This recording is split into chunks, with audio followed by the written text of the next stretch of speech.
Now, before we get into this episode, I have a special announcement for you, and that is I'm holding a 4-day transformational mindset and marketing event on the beautiful island of Bali, Indonesia.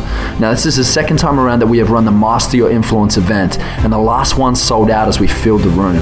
Now, I'll be holding the event on July 23rd to July 26th with 2 incredible leadership experts who have impacted tens of thousands from stages around the world and have created a truly fulfilling lifestyle for themselves and their tribe. Now, I hear all too often that the path of an entrepreneur is a lonely one, and I can tell you it's true. I have experienced this myself. So this is your opportunity to move out of loneliness and into collaboration and high-level creation with a tribe of game changers, entrepreneurs, philanthropists, inspiring creatives, and many more that will impact your life forever. So just imagine, over the course of 4 unforgettable days, you will not only learn powerful new ways to master your influence, you will also get to deepen your relationships face to face in a fun social setting in the evenings and spend time with myself and the other speakers. So this is an invite-only event, and you must apply for it if you are ready for a powerful shift in your life. Now head over to iamjoelbrown.com/event. That is iamjoelbrown.com/event and watch the video before you apply.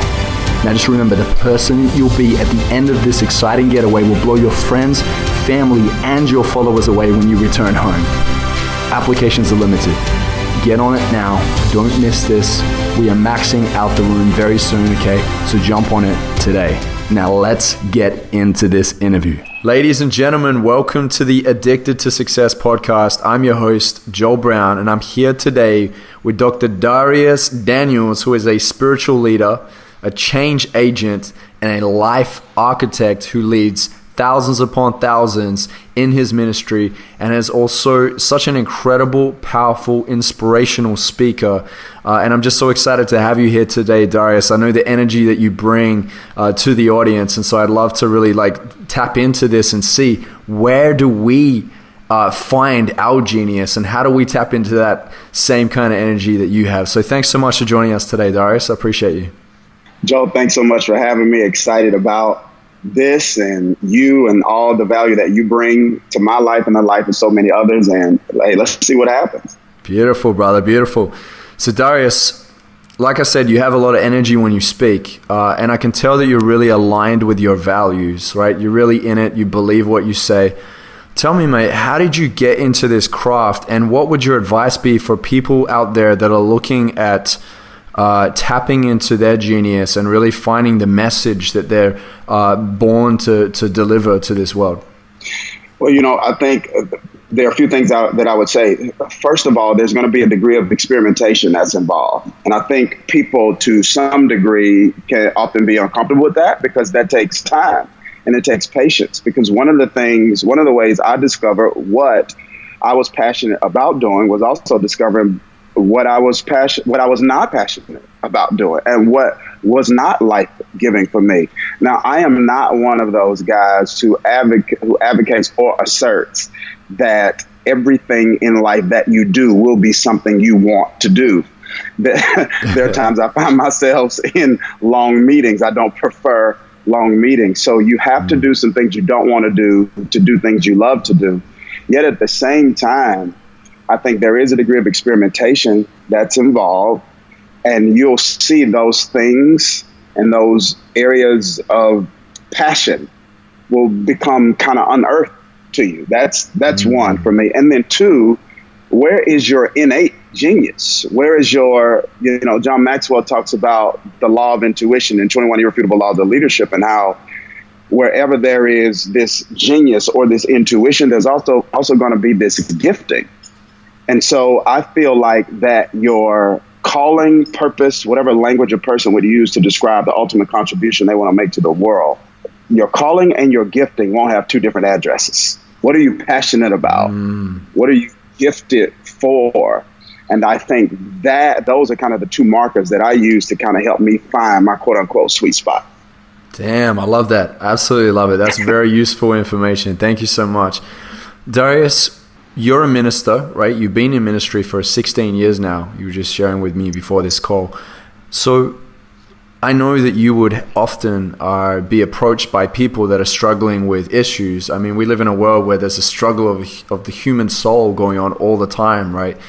What do you believe are maybe just 1 to 2 things that you see as a common struggle within the human soul? One is identity.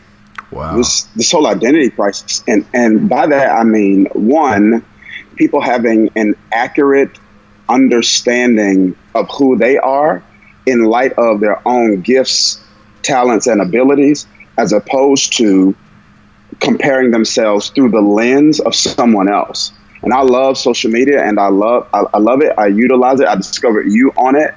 Yet at the same time, many people aren't able to manage that properly. And so they begin to measure their own success and worth by someone else's yardstick.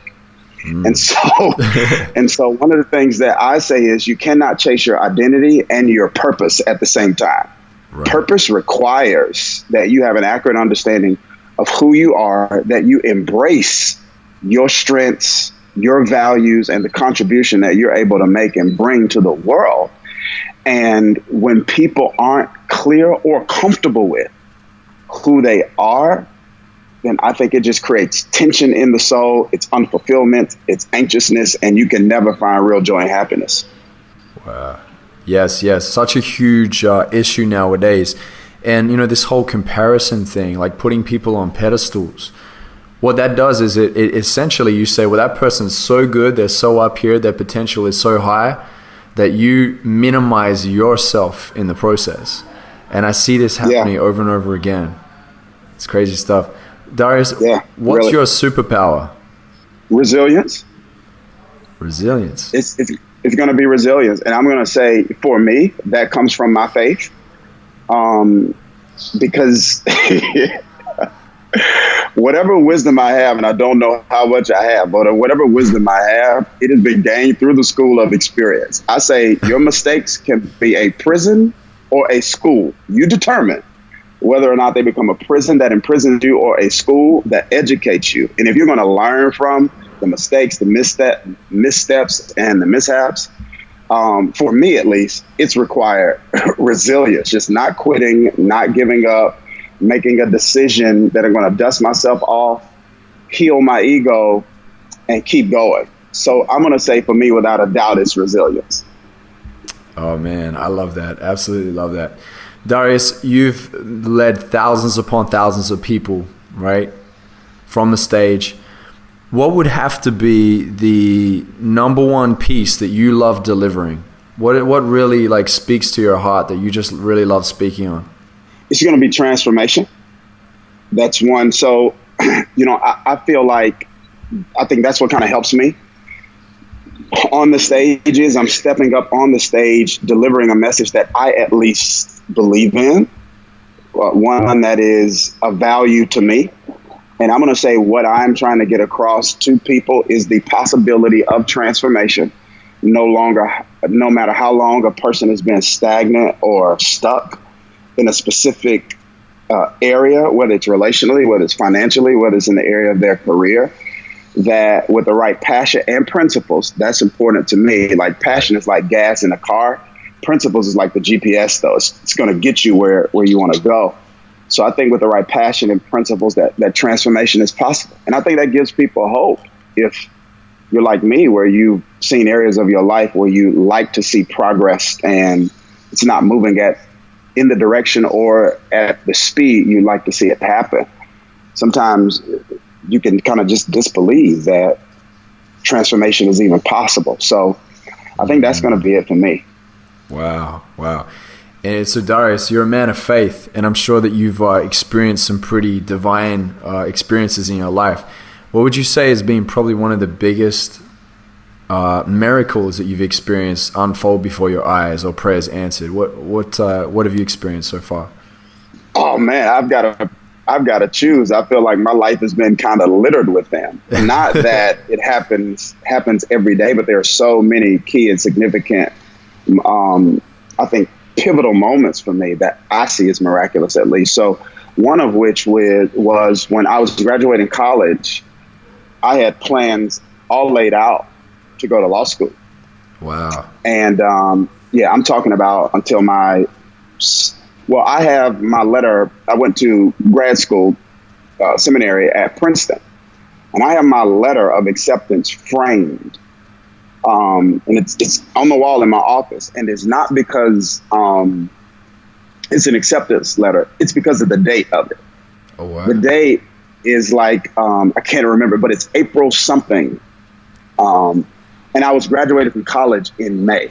I didn't get my acceptance letter until a month before, because that's how long I waited before I made the decision not to go to law school. Oh. And I had no data for it. If you would have asked me what would have been my strategic plan, I did not have one.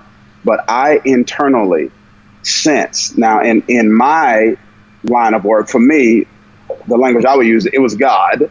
But I sensed intuitively, very strongly, this is not the path for you, which law school, and you need to pursue this other path.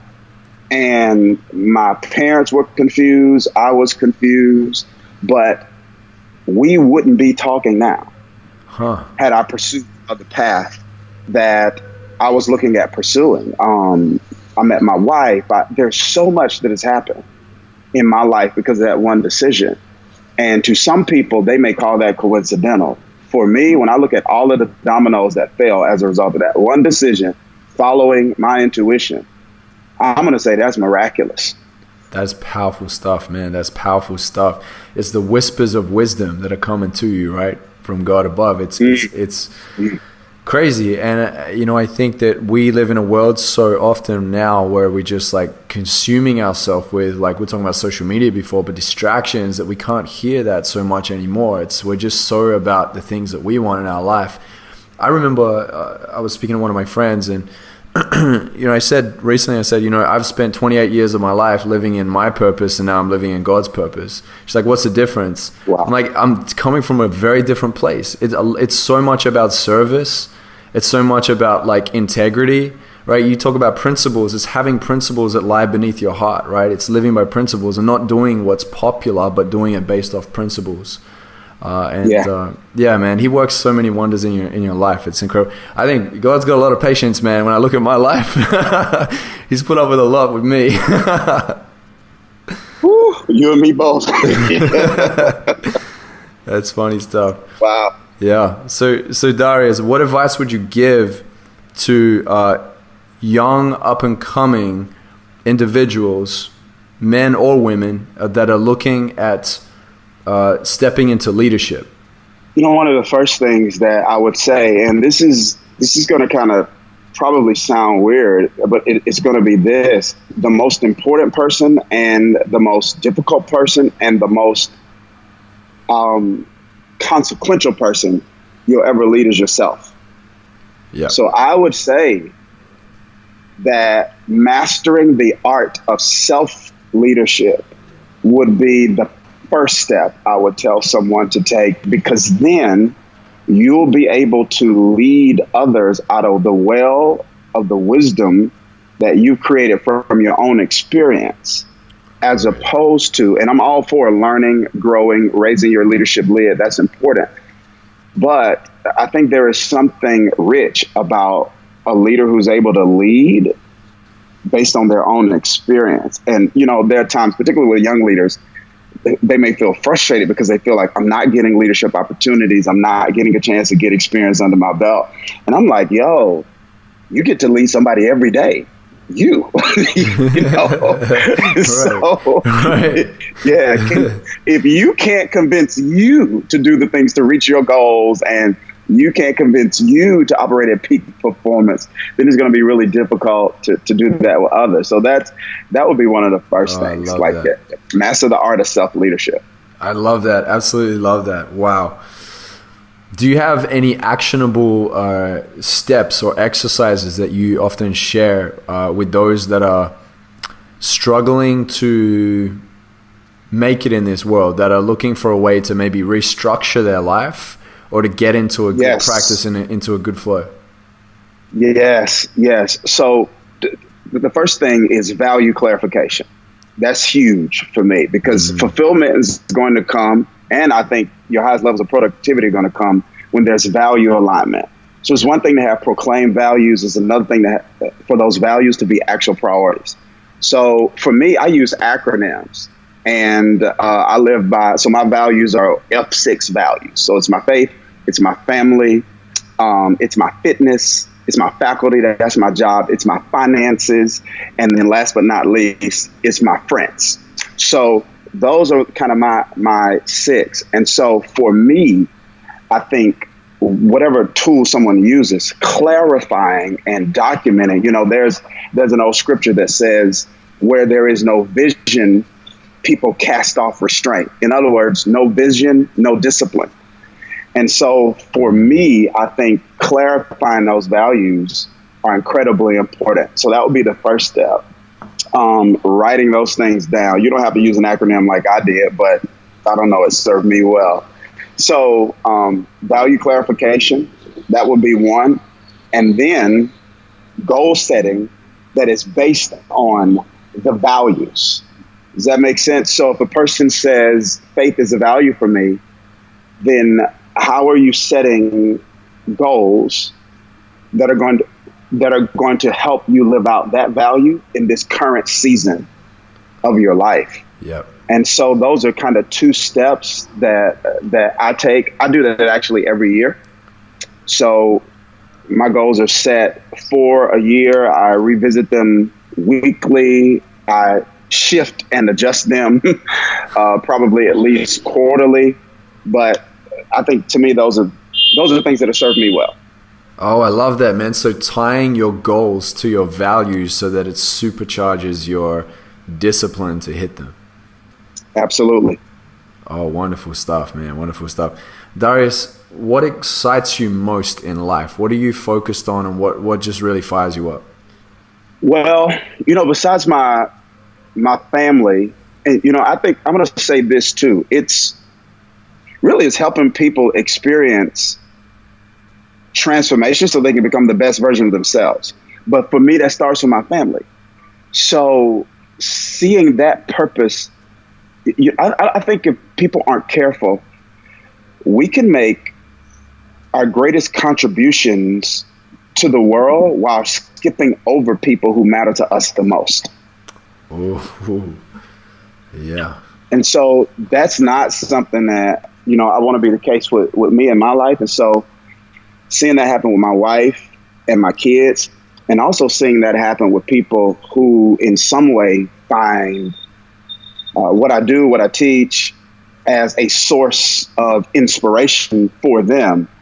I think that's what excites me the most, man. Seeing the light bulbs come on, the people get it, them being able to tangibly point to areas of improvement in their own life, not this ambiguous, I've grown, I'm growing, things are better, but really being able to point to tangibly how life is improving and getting better. That's what kind of gets me going.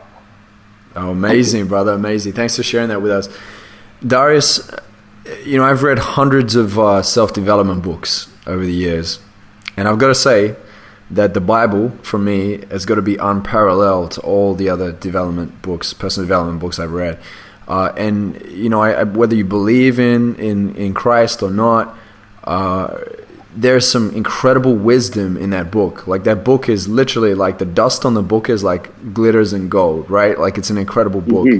And so I would love to ask you, what is your favorite verse from the scriptures that you believe the listeners of Addicted to Success can apply to their life today?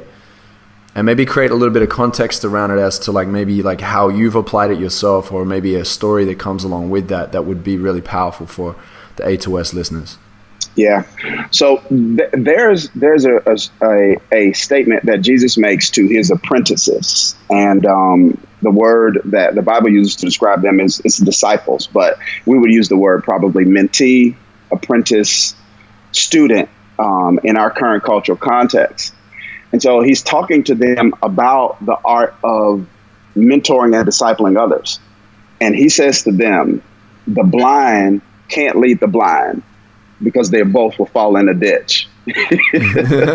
So to me, that the implications that has for anyone who wants to add value to the life of someone else, the principle I have applied from that passage is this: me first, me first, me first. Development with me first, clarity with me first, even in the context of entrepreneurship or you name it. It's if something goes wrong, leadership context, if something goes wrong, I look at me first. It's not always my fault, but if I'm the leader, it's my responsibility. So my own clarity is incredibly important, because when I'm adding value to others, they are trusting, they are following, they're being impacted by my own life. And so if I'm blind and they're blind, we're both going to fall in a ditch. I love it, man. It's funny that I feel like the theme of what we've been talking about, it often goes back to the idea of like, it really starts with you. You've got to take that responsibility for not only your success, but also the responsibility to lead others effectively. So I love the theme of this conversation. I love where you're taking it. Beautiful stuff. Now, as a leader, could you share with us one time that you maybe slipped up, that you messed up, that you made a mistake? I'm sure there's only one time, Dharius. Only one time. Yeah, you want to know about today? Like, right. Yeah. So I want to give a very kind of specific example. And so there was a team member who I think who added value, who's no longer part of our team, but who added great value to our team, and I think could have been a part of the team if I had been, quite frankly, a better leader. And I want to tell you exactly what I mean by this. So there was a season in my life where I didn't know how emotionally immature and unintelligent I was. So, like, it's possible to be spiritually vibrant and passionate, live ethically, but be emotionally immature, not just unintelligent, but immature. And so when you are leading and serving and adding value to people, that impacts and it influences what you do, the way that you do it. And if you are, as I was in one season, a people pleaser, you become so conflict avoidant that you ignore signs of self-sabotaging behavior in those that you're leading, because you don't want to, well, I didn't want to engage in the kind of courageous conversations that will point out those things and in love and in their best interest, call them to an area of accountability. So this person kind of spiraled out of control, engaged in some incredibly destructive behavior that ended up really negatively impacting our organization. It negatively impacted their reputation, and it cost them their job. And I think some of that could have been headed off and addressed if I had been in a place where I wasn't getting so much affirmation from what I was doing and the people I was doing it with, and whether or not they were pleased with me. Dude, thank you for opening up and being vulnerable and sharing that. Yeah. That's courageous. I gotta say, yeah, a lot of people wouldn't like to admit that, right? Like, you've taken responsibility in that and owned up to it. And that's just a great example of what it means to be a true leader. So thank you for sharing that. Yeah, this people pleaser thing, I mean, we've all experienced it. I remember I shot a video the other day. I like shooting inspirational videos, and we're doing a series right now. And one of them was on self-betrayal, betraying who you truly are. Like, I remember I was making decisions in my life based off whether it would make me look cool, whether it would be approved by others. I would make decisions because I hadn't trust myself, because I wasn't paying attention to my own needs. And this all comes down to this whole people-pleasing thing, and it can be really damaging. So I love that you've shared this, and that, you know, it's a problem really for a lot of people. How did you break through from the people-pleasing struggle that you had earlier? Well, frankly, this is going to be a non-glamorous answer, but the pain of not changing was worse than the pain of changing. Mm-hmm. It was costing me organizationally so much. It was costing me even in terms of my own fulfillment and joy.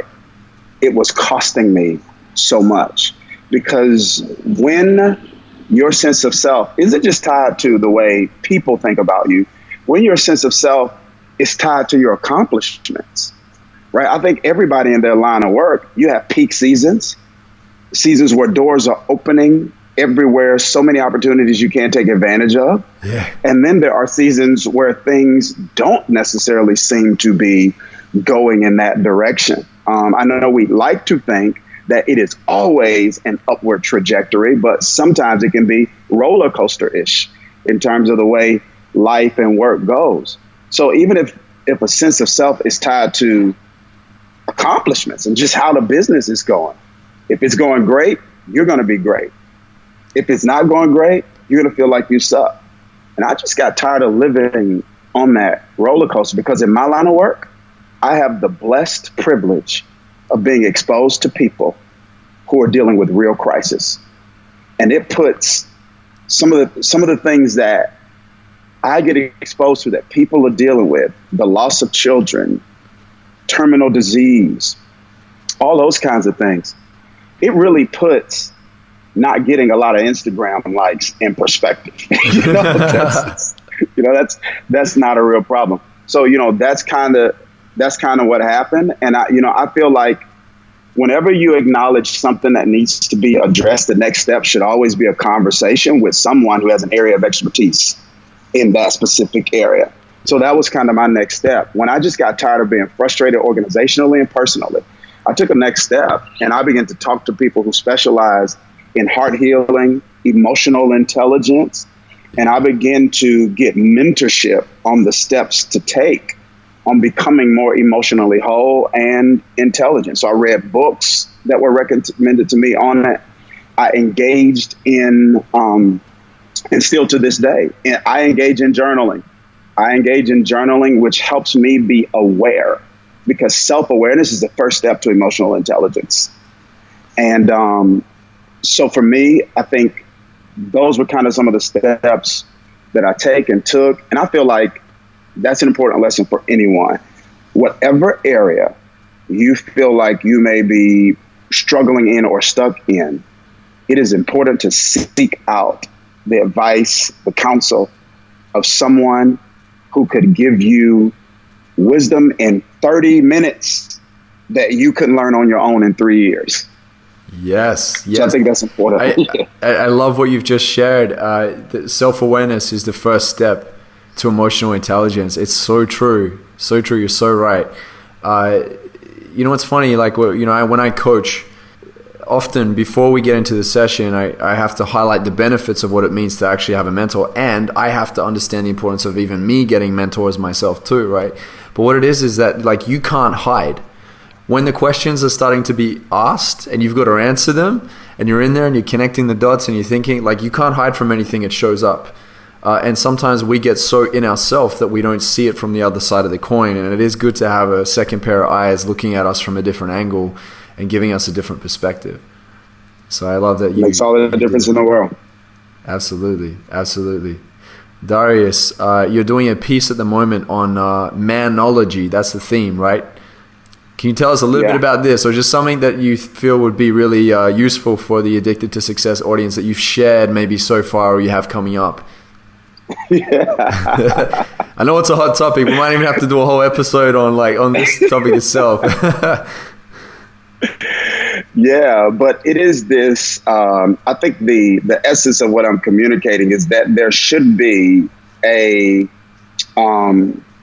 degree of empathy that exists between the male and the female gender when it comes to our differences. There are some, whether we want to admit it or not, there's some physiological differences, even mentally, like when it comes to the structure of the brain, there are some differences. There are some differences that research shows in word count, in the amount of words that not all, but generally speaking, that a woman would use a day and that a man would use a day. And so this teaching on manology that I've been doing is my attempt to kind of highlight some of those distinctives with men so that people can understand how to better relate to their husbands, their brothers, their fathers, their sons, etc. Because if there's not empathy, there can be an unintentional demonization of those differences. When I think, as opposed to demonizing them, we've got to learn how to appreciate them and find the value in them. So that's kind of the heart. That's kind of the heart of the series, and it's really been interesting.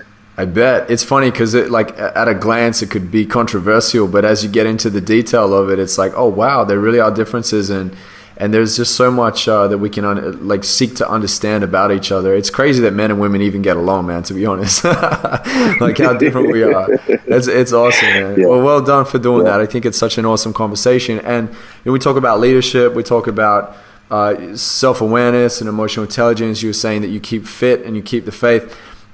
And now we're talking, relationships. Everything is touching everything in our life, and so it's so key to really get in and find the balance and put attention into each one and make sure you have your healthy habits in place in each area. So you've highlighted so many amazing points in this, and I really appreciate you for that, Dharius.